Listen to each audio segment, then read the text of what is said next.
मैं हूं नदीम इकबाल और आप है कंज्यूमर टीवी के साथ। आज की 3 खबरों में पहली खबर है पेंट वार और दूसरी खबर है क्या वफाकी बजट सिर्फ अमीरों के लिए है, और तीसरी खबर में हम आपको बताएंगे बहरिया टाउन का एक और इश्तहार, उस इश्तहार को कैसे पढ़ा जाए।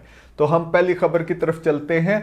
अखबारों में ये एडवर्टोरियल आया है, ये फ्रंट पेज के ऊपर जैसे हम आपको दिखा रहे हैं, ये एडवर्टोरियल आया है, ये डायमंड पेंट्स की तरफ से आया है और इसने मुबारकबाद दी है अपने आप को, अपने एम्प्लॉइज़ को, कि उन्होंने इस दफ़ा फिर जो सेल का टारगेट है, मंथली टारगेट, वो 3 अरब से क्रॉस कर गए हैं। और ये इस इश्तहार के मुताबिक ये काफ़ी अरसे से वो कर रहे हैं।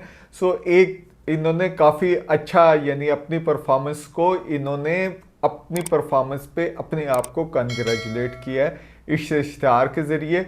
मे भी ये इश्तहार किसके लिए, अवाम के लिए भी है, उसके अलावा ये अपने कंपेटिटर्स के लिए भी है, दूसरी जो पेंट इंडस्ट्री है उसके लिए भी है।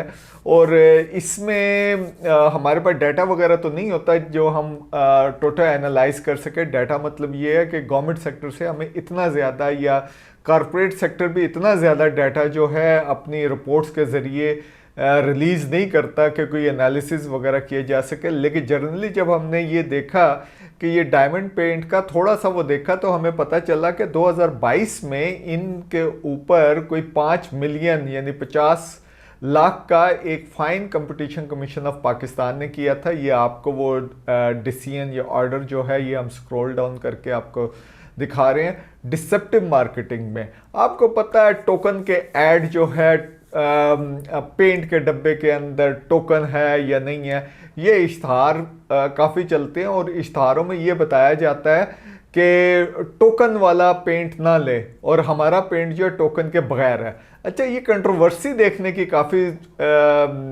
इंटरेस्टिंग है। थोड़ा पीछे जाए तो ये कंट्रोवर्सी कोई 2012 में शुरू हुई थी और कंपटीशन कमीशन ने डिसेप्टिव मार्केटिंग या ये जो फ्रेबी इश्तहारबाजी है उस कानून के अंदर ये 3 दफ़ा इसके ऊपर डिसीजन दे चुकी है।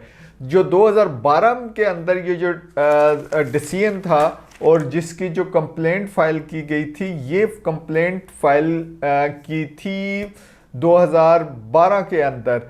ये जो डायमंड पेंट्स के ख़िलाफ़ कंप्लेंट जो फाइल की गई थी, ये निपॉन पेंट्स वालों ने ये फाइल की थी और उन्होंने कहा था कि भाई ये डिसेप्टिव मार्केटिंग कर रही है।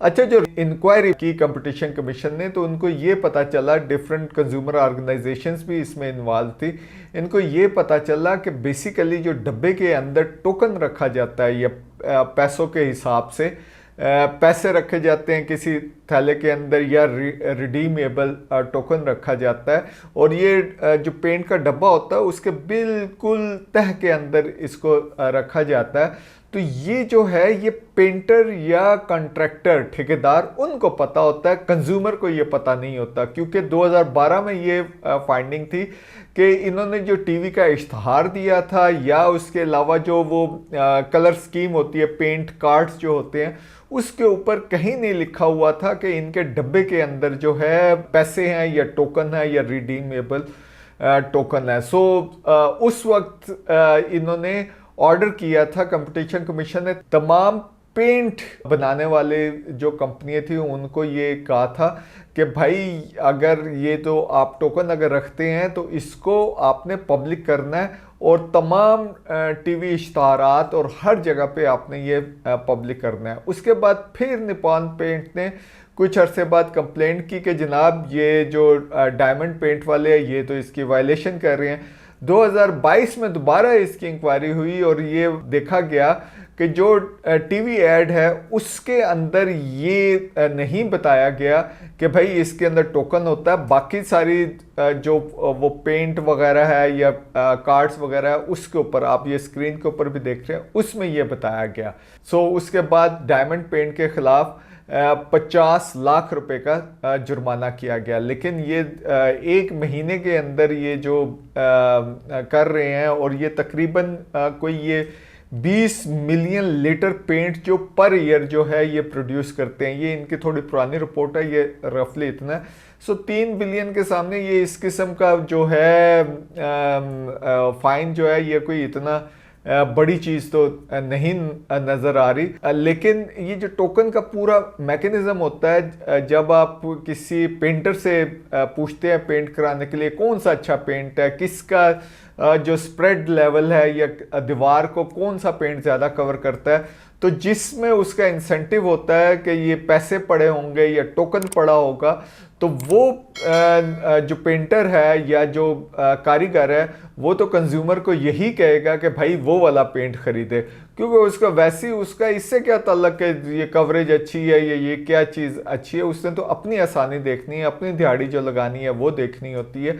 तो लिहाजा ये देखा गया है, जो कंपटीशन कमीशन ने भी ये किया कि ये बेसिकली जो है कंज्यूमर चॉइसेस को इन्फ्लुएंस करता है डिसेप्टिव मार्केटिंग के ज़रिए, और ये कारीगर होता है या जो पेंटर होता है वो बेसिकली इन्फ्लुएंस करता है कंज्यूमर के पास, और कंज्यूमर के पास ये इंफॉर्मेशन नहीं होती कि भाई इसके अंदर बेसिकली जो वो कह रहा है डब्बे के अंदर टोकन पड़ा हुआ है।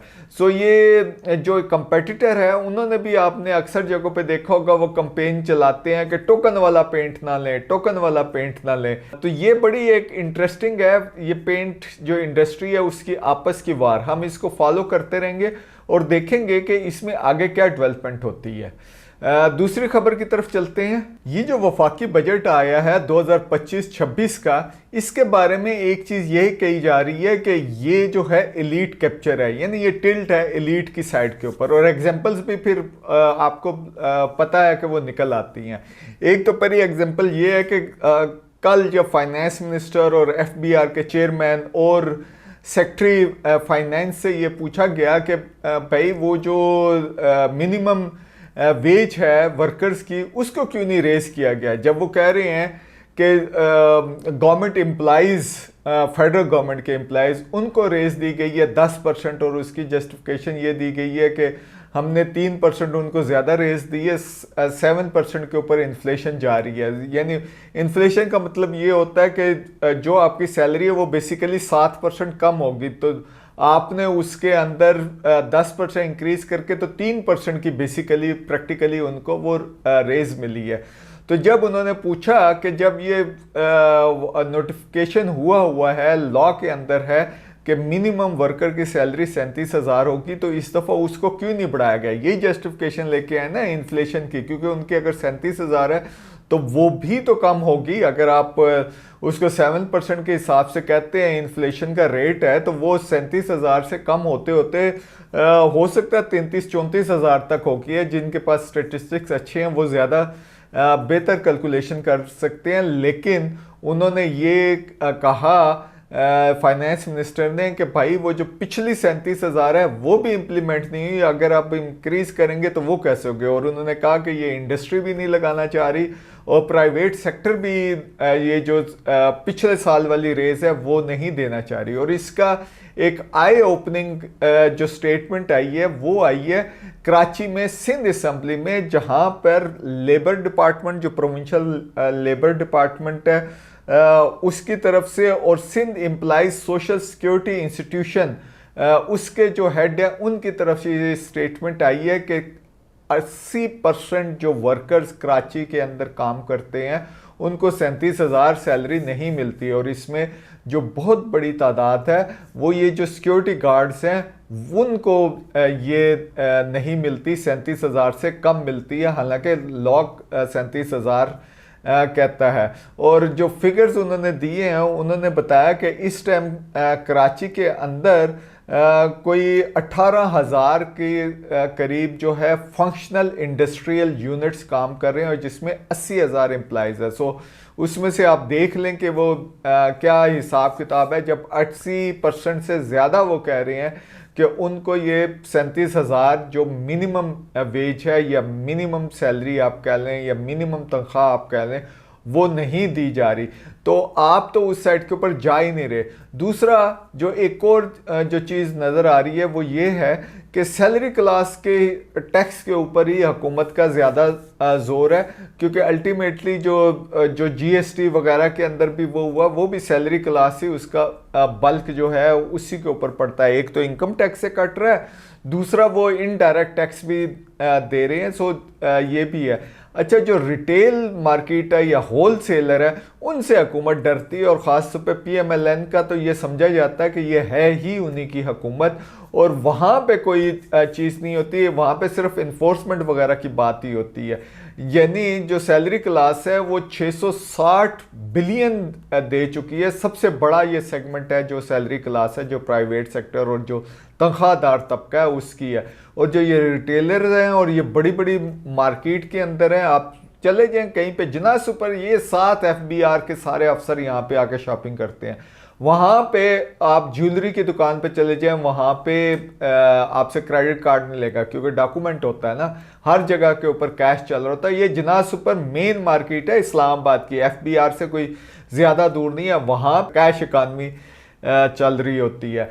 दूसरा, उसी टाइम के ऊपर यानी मई के आखिर में एक और नोटिफिकेशन के ज़रिए जो स्पीकर हैं नेशनल असम्बली के और जो सेनेट के चेयरपर्सन हैं उनकी सैलरीज में बड़ा ड्रेस्टिक यानी 5 टाइम उसमें इजाफा किया गया। कोई 2 लाख की सैलरी जो है वो कोई 13 लाख कर दी गई है। इससे पहले MNAs की सैलरीज भी बड़ी थी, वो 5 लाख के करीब पहुंच गई थी, और कैबिनेट की सैलरीज भी बड़ी थी, और सुप्रीम कोर्ट के जजेस की ना सिर्फ सैलरीज बड़ी थी बल्कि उनके, अगर आप हमारे प्रोग्राम पुराने देखेंगे तो उसमें हमने पूरी डिटेल्स वो दी हुई है, बल्कि अलाउंसेस भी बड़े थे और ये बहुत ऊपर 2 मिलियन तक जाके टच कर जाती है। ये भी जो है इसके अंदर भी जो एक और अलाउंस जो बेसिकली आपने खाने पीने या जो लोग मिलने आते हैं उनके एंटरटेनमेंट वगैरह के लिए भी कोई 6.5 लाख रुपए का एक अलहदा से इसमें अलाउंस भी दिया जाता है। सो एक तरफ तो आप गरीब को कह रहे हैं कि जनाब आप सेक्रीफाइस दें, मुल्क आपने चलाना, और जो अमीर है उसको आप जो है वो फैसिलिटेट कर रहे हैं, और उसकी सैलरीज की जो जस्टिफिकेशन जो फाइनेंस मिनिस्टर ने दी है, उन्होंने कहा 2016 से जी ये सैलरीज नहीं बढ़ी थी।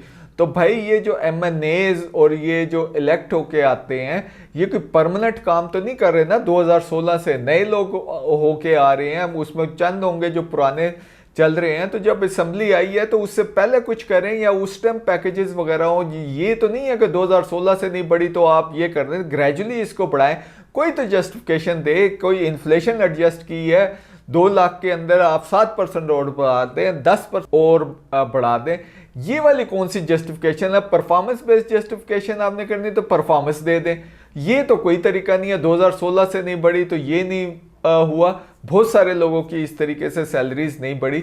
सो ये भी एक इशू है जिसकी बेस के ऊपर ये कहा जा रहा है कि ये बजट जो है एलीट कैप्चर है। तीसरी खबर की तरफ चलते हैं। ये एक ऐड आया है बहरिया टाउन का, लेकिन बहरिया टाउन का नहीं है, ये बेसिकली जो residents and employees of Bahria town है उनकी तरफ से आया है। ये मलक रियाज साहब की तरफ से ये ऐड नहीं आया। ये बड़ा इंटरेस्टिंग होता है, ऐड को पढ़ा कैसे जाए। अगर हम इसी ऐड को देखें तो इसके अंदर जो ये अपील फॉर जस्टिस उन्होंने लिखा है, ट्रेडिशनली इसमें चीफ जस्टिस की भी तस्वीर लगाई जाती है, लेकिन इसके अंदर जो सिर्फ प्राइम मिनिस्टर का वो दिया गया है, जरदारी साहब प्रेसिडेंट का इसमें कोई इन्होंने रोल नहीं बताया, और फील्ड मार्शल जो हैं आसिम मुनीर साहब का ये इसमें तस्वीर लगी हुई है। और ये जो अपील की गई है ये residents and employees of Bahria town है, और वो ये कह रहे हैं कि हमारे जो बहरिया टाउन के जो वो बैंक अकाउंट है वो फ्रीज कर दिए गए हैं, FBR ने किए हुए हैं, NAP ने किए हुए हैं, और इसकी वजह से उनको तनख्वाहें नहीं मिल रही। उसकी वजह से जो उनके वहाँ पे हॉस्पिटल वगैरह में फ्री मेडिकल फैसिलिटीज़ वगैरह हो रही थी वो वहाँ पे नहीं मिल रही, और इसी किस्म की जो दूसरी एक्टिविटीज़ हैं वो इसके ऊपर इफ़ेक्ट हो रही हैं। तो लिहाजा वो डिमांड कर रहे हैं जस्टिस के लिए। हालांकि मलक रियाज साहब अब दुबई में बैठे हुए हैं, यहाँ पे केसेस फेस करने के बजाय वो वहाँ पे दुबई में गए हुए हैं, और वहाँ पे एक और उन्होंने स्कीम जो है वो लॉन्च की हुई है। और ये जो ऐड है ये हाफ पेज ऐड है। हाफ पेज ऐड जो है काफ़ी एक्सपेंसिव होता है। तो क्या ये एम्प्लॉइज हो गए या रेजिडेंट्स हो गए, इनकी कोई एसोसिएशन बनी हुई है, ये किस तरीके से पैसे पूल इन करके दिए गए हैं, या ये ऑन देयर बिहाफ किसी और ने ये एड लगवाया है। सो ये इंटरेस्टिंग है। और इसमें इन्होंने ये भी कहा है कि हम ये जो ग्रुप चेयरमैन हैं जो मलिक रियाज साहब है उनके खिलाफ जो केसेस बने हुए हैं, डिस्पाइट द फैक्ट कि वो पिछले 30 साल से ये मुल्क की खिदमत कर रहे हैं। देखें मलिक रियाज साहब ने बहुत अच्छा काम किया होगा, लेकिन जहाँ पे भी वो केसेस बने हुए हैं, जहाँ पे रूल ऑफ लॉ है, लॉ के अंदर उन केसेस बनते हैं, तो he should be facing that thing. ये वाले जो इस तरीके के ऐड दे के और ये सिम्पथी फैक्टर जनरेट करना, I think it's not going to work. So बिल्कुल वो कह रहे हैं कि मलिक रियाज साहब जो हैं उनका कोई पॉलिटिकल एजेंडा नहीं होता, लेकिन बिहाइंड द सीन तो ये खबरें हैं कि वो पॉलिटिक्स वगैरह में इन्वॉल्व हैं, and may be he is now on the wrong side of the establishment. और वो जो पहले उनका काम होता था कि जहाँ पे उनकी जो गाड़ी रुकती थी उसको पहिए लगा देते थे, लगता है कि अब उनके पहिए लगने बंद हुए हैं। तो लिहाजा इस किस्म के इश्तार जो बेसिकली सिंपथी गेन करने के लिए होते हैं वो रिलीज़ किए जा रहे हैं। देखते रहिए कंज्यूमर टीवी।